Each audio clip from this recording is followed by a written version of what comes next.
Hey guys, in this video, I will show you how to enable HVCI for Valorant. All right, let's begin. First, open the Start menu and type Run. Press Enter and write MS Info 32. This opens system information. Scroll and check virtualization-based security. If it shows yes, you are good. If it shows no, continue to the next step. Second, open the Start menu again and search Device Security. Open it, then select Core Isolation Details.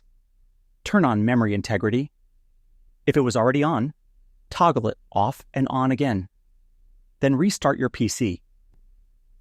Third, open the Start menu and type gpedit.msc. Open Edit Group Policy. Go to Computer Configuration, then Administrative Templates, then System, and select Device Guard. Open Turn on Virtualization-Based Security.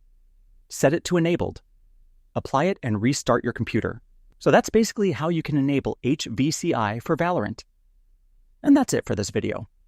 If you find this helpful, consider subscribing and giving this a big thumbs up. Thanks.